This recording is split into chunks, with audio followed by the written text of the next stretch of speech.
सच्चाई तो ये है, धार्मिक उन्माद और जातियों का झगड़ा या जातियों के बीच में एक दूसरे के प्रति विश्वास न रहना, ये बढ़ाने का काम कोई कर रहा है तो वो भारतीय जनता पार्टी है। जो लोग दावा कर रहे थे कि 400 पार, और अगर 400 पार हो गए होते तो आपके चैनल तो बंद हो गए होते या फिर वन वे वन कलर में हो गए होते और सड़कों पर तलवारें और राइफलें घूम रही होती। और दलित उत्पीड़न में उत्तर प्रदेश नंबर 1 है। न केवल दलित उत्पीड़न में बल्कि महिलाओं के ऊपर भी सबसे ज्यादा अगर घटनाएं कहीं घट रही हैं तो उत्तर प्रदेश नंबर 1 है वहां। ये सरकार 30 से बहुत प्रभावित है। 30 मार्का सरकार 30 से बहुत प्रभावित है। अगर ये डाटा सब कुछ सही है तो सरकार ये बोलती है कि जब उनसे पूछा गया कि कितने लोगों की जान गई तो बोले 30। बोला कारोबार में नाविक लोगों ने कितना कमाया, एक व्यक्ति का उदाहरण दिया उन्होंने कि 30।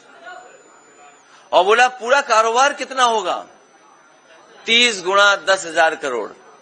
अगर 30 गुना 10,000 करोड़ का व्यापार हुआ है तो प्रयागराज के लोग उस समय पर हाउस अरेस्ट रहे।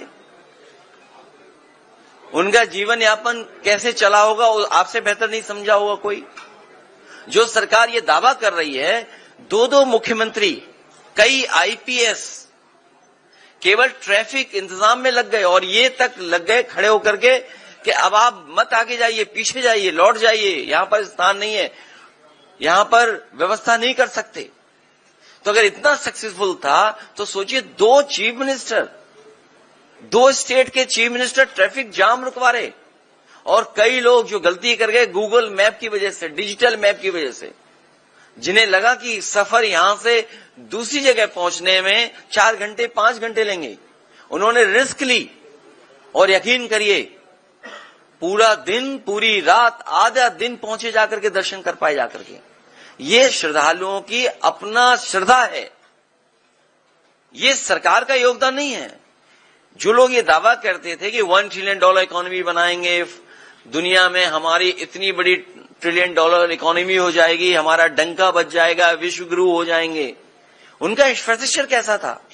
और फिर सवाल यह है कि इंफ्रास्ट्रक्चर के लिए तैयारी क्या की गई और तैयारी में जो पैसा खर्च किया उसका हिसाब किताब कोई देने को तैयार नहीं है।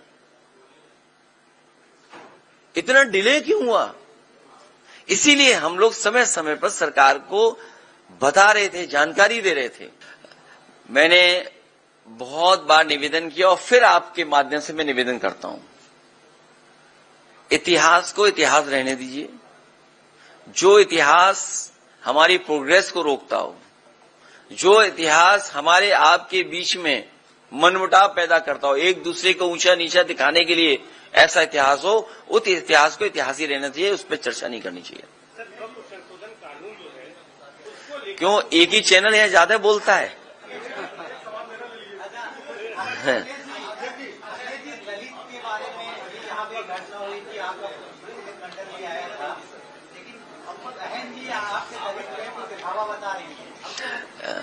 आज भी उन्होंने ट्वीट किया है कि कांग्रेस और भाजपा के खिलाफ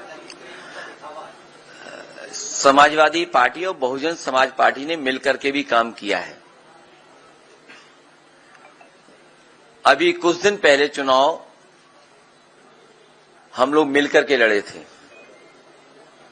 समाजवादी पार्टी की कोशिश रही है कि हम सब लोग मिलकर के काम करते।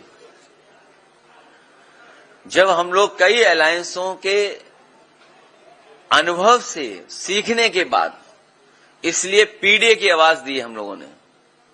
ये जो पीडीए का प्लेटफॉर्म है, ये सभी समाज के लोगों को जोड़ने का प्लेटफॉर्म है। और जैसा आप बता रहे हो, जानकारी दे रहे हो, अगर हम थोड़ा आंकड़ों पर जाएं, उत्तर प्रदेश में सबसे ज्यादा एससी एसटी के ऊपर अन्याय उत्पीड़न हो रहा है। पूरे देश में सबसे ज्यादा अगर किसी समाज पर अन्याय उत्पीड़न हो रहा है तो हमारे दलित भाई हैं। जिंदा जला देना, किसी बात को लेकर के ये दर्शाता है कि कितना अहंकार है वो कुछ लोगों के अंदर। उन्हें कोई परवाह नहीं है कानून की, कोई परवाह नहीं है नियम की। ये तो आपके यहां हुई एक घटना, और अगर हम पूरा प्रयागराज का रिकॉर्ड उठा करके देखें तो बड़े पैमाने पर इस तरह की घटनाएं हुई हैं प्रयागराज में ही, जहां पे जान तक ले ली गई। और अगर हम बगल के जिले में चले जाएं, एक पासी समाज के बेटे के साथ क्या हुआ था, चटवा दिया था थूक। आज भी हम लोग देश में सुनते हैं कि जगह जगह से सूचनाएं आती कि अगर वो दलित है उसके ऊपर उत्पीड़न हो रहा है। अभी जो हरियाणा की खबर आ रही है दूसरे प्रदेश की, आज कुछ अखबारों ने लिखा है उस पर, क्या सोच सकते हैं कि हजारों साल से जिनके सामने इस तरह का संकट पैदा हुआ, अपमान का जीवन जीना पड़ा, आज भी जीना पड़ रहा है। इसीलिए समाजवादी पार्टी ने संकल्प लिया 14 तारीख को बाबा साहब भीमराव अम्बेडकर जी की जयंती के दिन कानून के राज के साथ साथ सामाजिक न्याय के राज की स्थापना हो। उस संकल्प को लेकर के हम लोग आगे बढ़ने जा रहे हैं। और दलित उत्पीड़न में उत्तर प्रदेश नंबर 1 है। न केवल दलित उत्पीड़न में बल्कि महिलाओं के ऊपर भी सबसे ज्यादा अगर घटनाएं कहीं घट रही हैं तो उत्तर प्रदेश नंबर 1 है वहां। जब सदन में पूछा तो पता नहीं कहां से एक अखबार लाए हमारे मुख्यमंत्री जी, और कहा 46 में 56 अपॉइंट हो गए थे। आज तक सूची मांग रहे हैं 46 और 56 वाली। सोचिए, on the floor of house, उससे बड़ा क्या हो सकता है प्लेटफॉर्म। वहां झूठ बोल रहे हैं, वो वहां फर्जी आंकड़े दे रहे हैं। इनसे कैसे उम्मीद करो। बोले 100 करोड़ लोगों का इंतजाम हमने किया है। बताओ प्रयागराज के लोग क्या गुजरा होगा आप लोगों पे, आपने सब कुछ देखा है। मैं तो यहीं के एक साथी का धन्यवाद दूंगा कि सबसे पहले उसने बताया कि ऐसी घटना हो गई है। प्रयागराज का एक नौजवान था और उस समय हम लोगों को जानकारी मिल गई रात को ही, 2:15 बजे मैसेज आ गया। लेकिन क्योंकि इश्यू बहुत सेंसिटिव था इसलिए मैंने ट्वीट नहीं किया और ना उस पर स्टेटमेंट दिया। मैं सरकार का इंतजार कर रहा था। लेकिन सोचिए, सरकार ने साधु संत, जितने मुनि, जितने हमारे लोग आए थे जो कुंभ की शोभा थे, इतने लोग, उनसे क्या झूठ बोला कि किसी की जान नहीं गई है। और आपने खुद देखा होगा रात के 2 बजे से लेकर के 11-12 बजे तक एम्बुलेंस आ जा रही थी। और फिर हमारा डेटा वाला एक पत्रकार साथी, आप ही की यहां प्रेस हुई थी प्रयागराज में, कहा कि मैंने साजिश और षड्यंत्र का पता कर लिया है, सरकार ने कहा, और कहा कि जो संगम नोज पे जो लोग हैं उसमें नेटवर्क में जितने लोग हैं उनके मोबाइल हमें आइडेंटिफाई कर लिए हैं। उन्होंने कहा कि 15 या 16 हजार की हमारे पास सूची है।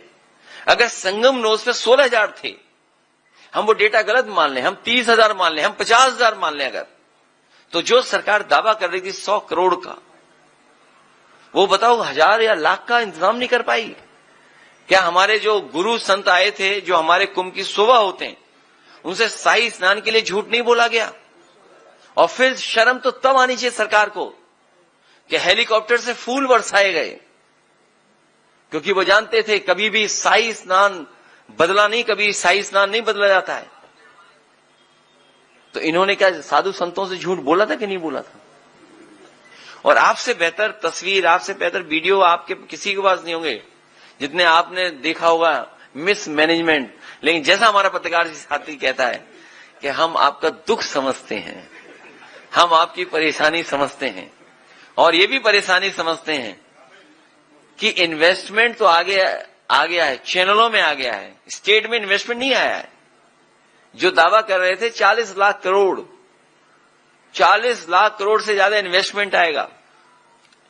चैनलों में तो इन्वेस्टमेंट आ गया, लेकिन कोरोना के बाद हमारे किसी भी पत्रकार साथी का वेतन नहीं बढ़ा।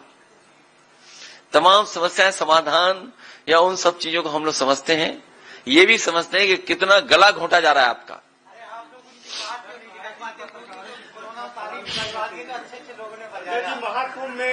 देखिए, ये लड़ाई 5000 साल पुरानी है। ये लड़ाई 5000 साल पुरानी है और अभी 22 में हम लोग बस जीत ही गए थे। लेकिन कुछ अधिकारी जो जिनका होम टाउन है, नेटिव प्लेस प्रयागराज है, नेटिव प्लेस जिन अधिकारियों की प्रयागराज है, उन्होंने समाजवादियों के साथ बहुत बड़ा धोखा किया। हालांकि वो बात मैं नहीं कह सकता हूं। फर्रुखाबाद के एक जिलाधिकारी थे, उनसे हमारे प्रत्याशी ने कहा कि हमारे रिजल्ट को ठीक रखना, हमारे साथ बेईमानी मत करना। उन्होंने कोई शर्त भी रखी थी, वो मिठाई वगैरह भी दी गई उनको, लेकिन उसके बावजूद भी लाठी चलवा करके रिजल्ट बदलवा दिया लोकसभा का। इसी तरह विधानसभा का हमारा चुनाव इन्होंने बदला। एक बहस लंबी है, जानकारी आपको भी होगी, इसलिए पूरी तैयारी के साथ हम लोग पीडीए, पीड़ित दुखी, ये जो हमारे दुखी लोग हैं इनके साथ पीडीए है, जो पीड़ित लोग हैं उनके साथ भी पीडीए है।